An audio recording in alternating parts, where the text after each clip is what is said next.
I think the CIA has been in the Vatican manipulating and influencing Vatican policy, and it came to a head with Obama. Do you think and I want to get back to McCarrick, but do you think the CIA is involved in the selection of popes? I mean, I don't know who In, was involved in the selection of Pope Francis, but they went off the deep end big time. I mean, they had two good popes in a row, in my view. I'm a Catholic as well. Pope Mhm. John Paul II, Pope Benedict, I thought were solid conservatives. Pope Benedict then maybe gets forced into a resignation, maybe gets pressured, he resigns. And then all of a sudden, this left wing radical Right. comes in and takes over and moves the church in a horrible left wing direction. Right. Mike, was the CIA involved in that? I think McCarrick was groomed in the CIA as a priest fresh out of seminary. He came down to Washington. He was a New York guy.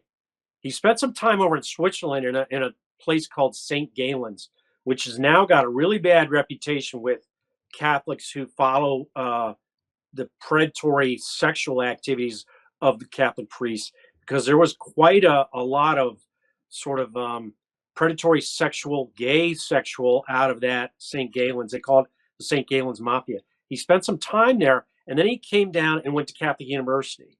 And at Catholic, he got his doctorate, he got a master's and a doctorate, but he also became a fundraiser. And he started to become a guy who traveled around the world and gave out money. And so he moved quickly up the ladder. The hierarchy of the church made sure he was always getting promoted.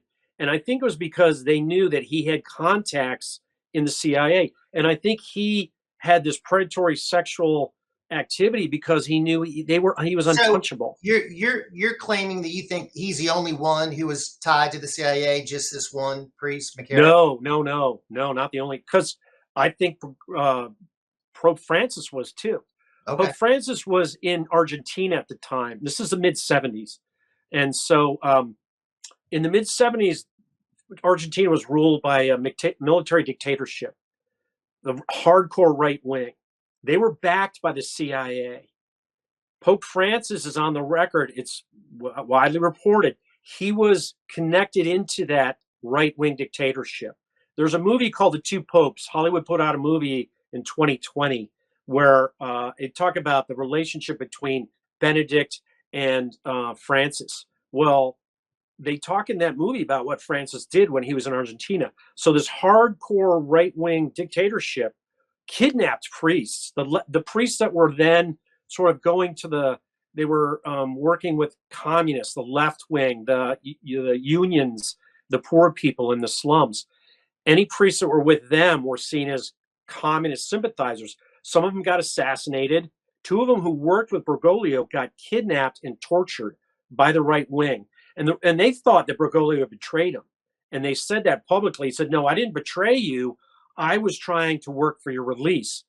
And so it's always been a black mark in his background. And it was called Operation Condor that he did. So this is Bergoglio's past connecting with the CIA. This is the mid 70s. Right. Then he goes up the ladder. McCarrick goes up the ladder in Washington. And in 2013, they meet. And Obama sets it up through his chief of staff, Dennis McDonough. And, Dennis McDonough in October, on the day after the Benghazi attacks, September 12th, 2012, he gives a speech at Catholic University. McCarrick introduces him. So they have this connection there. Right. And of course, he fumbles through the speech and says, well, Benghazi was just, there was a terrible video, and that's why it was intact. But most of the speech was about Obama's background with the Catholic Church. And McCarrick was a part of that. Also in, Obama's White House, Catholics was Joe Biden and also Tom Donilon, who was a national security advisor. He was a graduate of Catholic University. Wow. So all this happens. And a month after that, McCarrick goes down to Argentina. And then another month after that, he goes to Argentina again. So that's December of 2012. It was in February, 6 weeks after that, that Pope Benedict says, you know what, I'm done. I'm not going to be Pope anymore. I resign. So did Pope Benedict get pressured to I, resign? And yeah, I think so. did they already groom Francis for this position, set it up so that fix it, so to speak, so that Francis would be the incoming pope? Right. And that's what McCarrick's job was when he was traveling around the world. And in the 90s, he worked for the State Department. He would travel around the world and hand out money. And Okay, that's what the CIA does, right? right. They go around the world and hand out money. That's what he was doing. And so when it came time to elect the people in the conclave, he wasn't there as a voter, but he could go there and say, hey, we want Bergoglio to be elected. And he did an influence campaign for Bergoglio. I talk about a lot of that in the book. So why do you think they wanted Francis so much? Because they knew he was a fellow leftist.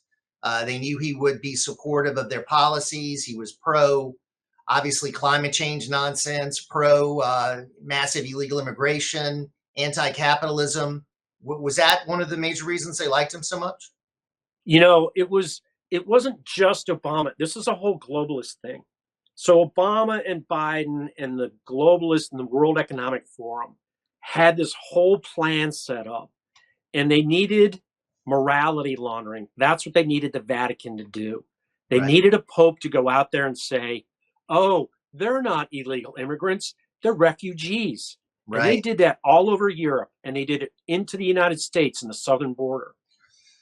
Well, it's amazing the damage that has been done to the Catholic Church, Mike, under this Pope. And it's just very sad to see, as a lifelong Catholic myself, to see what has happened. It's really sad. And now that you're putting all these pieces together, it's an amazing awakening as to, the forces that were behind this. Because many of us have always wondered how in the world they picked this guy. He's so Right. terrible. And now some of this makes more sense.